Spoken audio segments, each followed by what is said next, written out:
नमस्ते प्यारे बच्चों। आज की कक्षा में आप सबका स्वागत करती हूँ। इस कक्षा में हम देखते हैं कि बसंत का आगमन कहानी से क्या सीख मिलती है। फिर इस पाठ के अभ्यास कार्यों की चर्चा भी हो जाती है। आइए बच्चों, हम देखते हैं। बच्चों, पहले हम इस कहानी का संक्षिप्त रूप या कहानी का सारांश देखते हैं। आइए, पाठ का सारांश। ऋतुराज बसंत के आगमन के साथ ही प्रकृति अपने नए रूप में आ जाती है। पेड़ पौधे, चिड़िया एवं संपूर्ण प्रकृति खुशियां मनाने लगती है। इसलिए बसंत को ऋतुराज भी कहा गया है। इस पाठ को पढ़कर यही सीख मिलती है कि मानवता यानी ह्यूमैनिटी, मानवता के बिना बसंत का आगमन भी व्यर्थ है। नगर में स्थित बगीचे में बसंत का आगमन होने पर बच्चे खेलने आते थे, लेकिन जिस वर्ष बगीचे के मालिक ने बच्चों के बगीचे में आने पर रोक लगा दी, उस वर्ष बसंत के आगमन पर भी बगीचे में वीरानी छाई रही। चिड़ियों की चहचहाहट या भंवरों का गुंजार नहीं सुनाई दिया।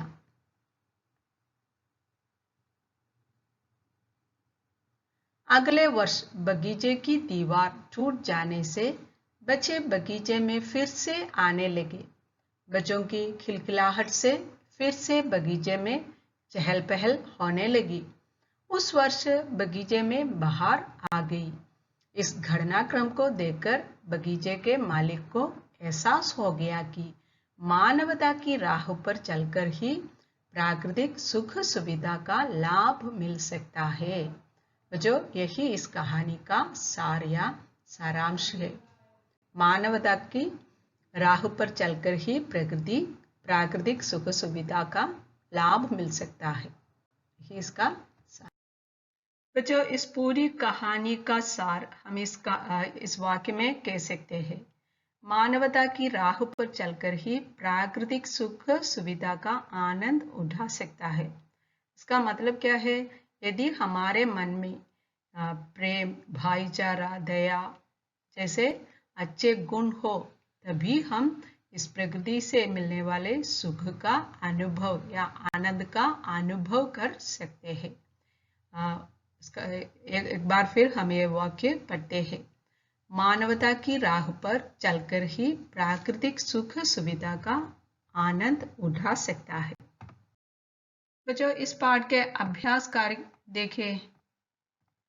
ये पहला प्रश्न, सही विकल्प चुनिए। Choose the correct option. वृक्ष फूलों से कब लद जाते थे? इस प्रश्न के 4 विकल्प दिए हैं। कौन से हैं? ग्रीष्म में, वर्षा में, शिशिर में, बसंत में। इनमें से कौन सी ऋतु में वृक्ष फूलों से लद जाते हैं? बसंत ऋतु में। आपको पता है, बसंत ऋतु में। बगीचे के पास ही कहाँ जाने का रास्ता था? उस बगीचे के पास, हम जिस बगीचे के बारे में हमने इस कहानी में पढ़ा, उस बगीचे के पास कहाँ जाने का रास्ता था? नदी पर, पाठशाला, बाजार या गांव? कहाँ? पाठशाला जाने का रास्ता था। बगीचे के मालिक ने बगीचे के चारों ओर क्या किया? मालिक ने क्या किया? हमने देखा, तुम्हें पता है, मालिक ने बगीचे के चारों ओर दीवार बनवाई। ये इसका सही उत्तर है। ये बाट लगवाए। बाट का अर्थ क्या है? फेंस। ये इसका सही उत्तर नहीं। पेड़ लगवाया, ऐसा नहीं। कुआं खुदवाया, dug a well, नो, ये इसका उत्तर नहीं। इसका सही उत्तर है दीवार बनवाई। बगीचे के मालिक ने बगीचे के चारों ओर दीवार बनवाई। सही शब्दों से रिक्त स्थान भरिए। Fill in the blanks with the correct words. देखो, इस प्रश्न के उत्तर लिखने के लिए आपको पहले पाठ को सही देखिए, ध्यान से पढ़ना है। फिर इन प्रश्नों के उत्तर लिखना है। डैश बड़ा सुंदर और हरा भरा था। इसका उत्तर क्या है? इस पाठ में इसके बारे में कहा गया है, बड़ा सुंदर और हरा भरा। बगीचा बड़ा सुंदर और हरा भरा था। बच्चे बगीचे में डैश का स्वाद लेते। उस बगीचे में कौन से पेड़ थे? रसदार आड़ू के पेड़ के, और बच्चे बगीचे में आड़ू का स्वाद लेते, आड़ू के फल का स्वाद लेते। बगीचे के फाटक पर लिखवा दिया। देखो उस बगीचे के मालिक ने बगीचे के चारों ओर एक पक्की दीवार बनवाई और उसके फाटक पर क्या लिखवा दिया? अंदर आना मना है। टूटी दीवार को देखकर डाश बहुत प्रसन्न हुए। कहानी के अंत में हमने देखा कि भारी वर्षा होने पर उस दीवार का एक हिस्सा टूट गया, और यह देखकर कौन बहुत प्रसन्न हुए, खुश हुए? बगीचे के मालिक? नहीं, कौन खुश हुए? बच्चे बहुत प्रसन्न हुए। पाठ के अनुसार वाक्यों को 1, 2, 3, 4 क्रम से लगाइए। देखो यह 4 वाक्य है, इनमें से 2 वाक्य दिए हैं और अगले 2 वाक्य अगले पेज में है। ये चारों वाक्यों को आपको क्या करना है? कहानी के क्रम में लिखना है कि पहला कौन सा वाक्य आता है, दूसरा कौन सा वाक्य आता है, ऐसा कहानी के क्रम के अनुसार तुम्हें इन वाक्यों को लिखना है। Arrange the sentences in order of 1, 2, 3, 4 according to the lesson. लौटते समय वे अक्सर बगीचे में घुस जाते। वो आदमी उठा और बच्चों के साथ खेलने लगा।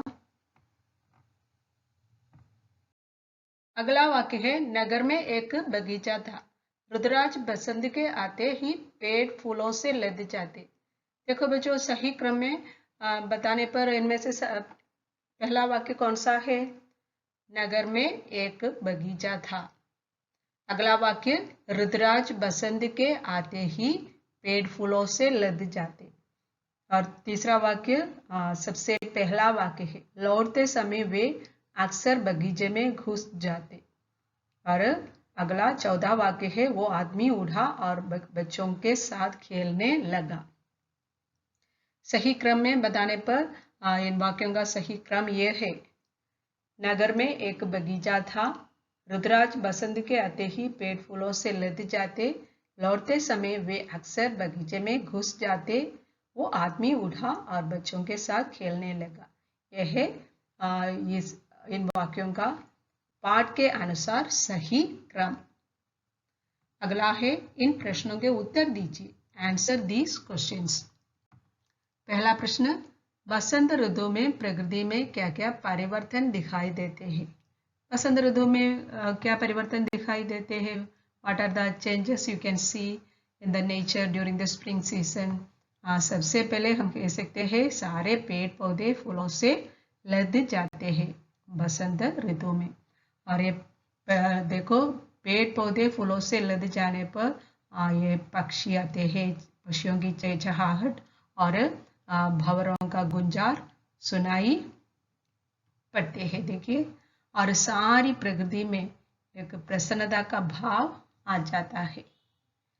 और ये परिवर्तन हम इस ऋतु में, वसंत ऋतु में प्रकृति में हम देख सकते हैं। अगला प्रश्न है, बच्चे बगीचे के मालिक को देखकर क्यों डर गए? What is the meaning of this question? What did the children fear when they see honour of the garden? हमें पता है, देखो वो जब बच्चे उस बगीचे में खेल रहे थे तो ये उस बगीचे के मालिक, वो एक बहुत लंबा चौड़ा विशाल ढील ढोल का आदमी था। उसने क्या किया, हाथ में एक मोटा सा डंडा लेकर बच्चों को भगाने के लिए दौड़ कर आया। यह देखकर बच्चे भयभीत होकर भाग निकले, वहां से भाग खड़े हो गए कि उस विशाल आदमी के हाथ में देखो ये डंडा लेकर आते देखकर बच्चे भयभीत हो गए। अगला प्रश्न देखिए बच्चों, बच्चे अक्सर बगीचे में क्यों घुस जाते थे?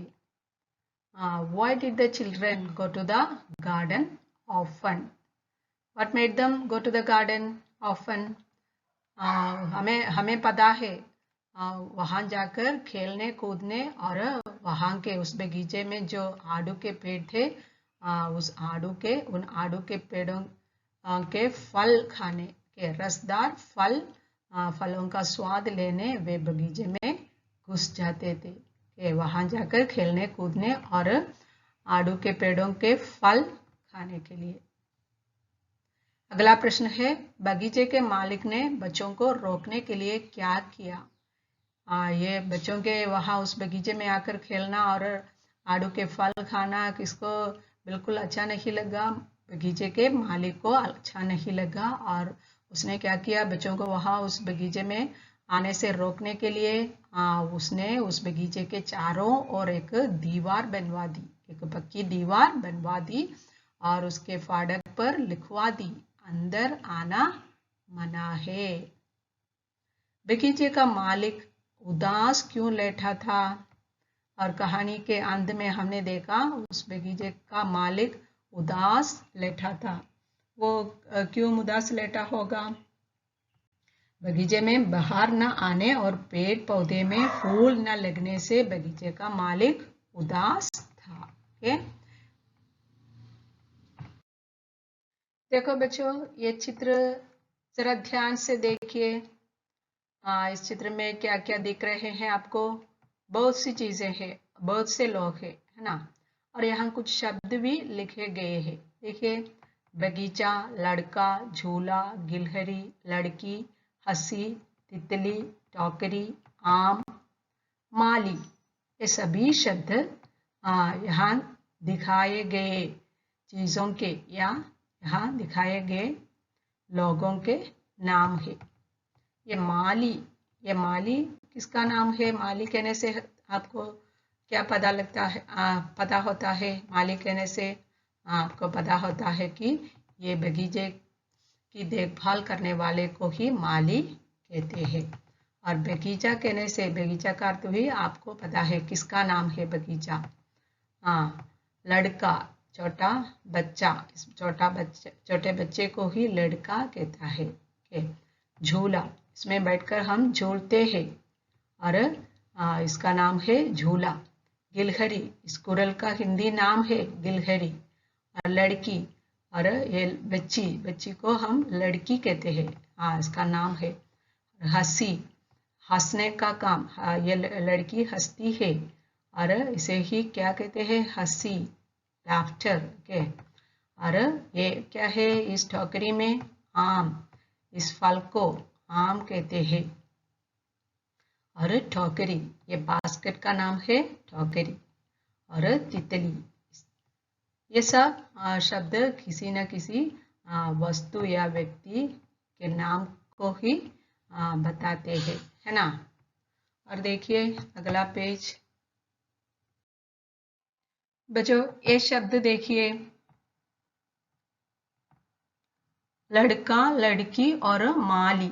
यहाँ दिए गए शब्दों में लड़का, लड़की और माली व्यक्तियों के नाम, ये तीनों व्यक्तियों के नाम। अगला, गिलहरी और तितली प्राणियों के नाम, नेम्स ऑफ एनिमल्स और क्रीचर्स। अगला, आम, ठोकरी और झूला, ये वस्तुओं के नाम है।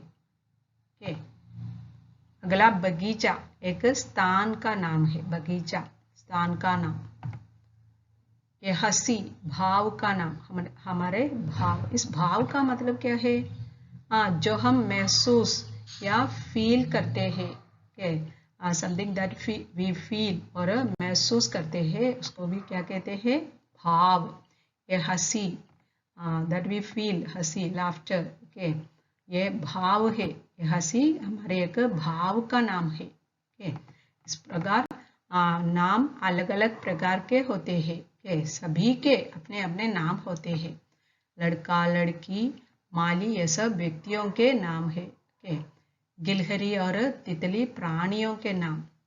आम, ठोकरी और झूला वस्तुओं के नाम। बगीचा स्थान का नाम। हंसी भाव का नाम। भाव का मतलब है जो हम महसूस या फील करते हैं, उसको भी। बच्चों, किसी व्यक्ति, वस्तु, स्थान या भाव के नाम संज्ञा कहलाते हैं। क्या है? किसी व्यक्ति, वस्तु, स्थान या भाव के नाम संज्ञा या नाउन, अंग्रेजी में नाउन कहलाते हैं। नाम को बताने वाले शब्द है क्या? संज्ञा।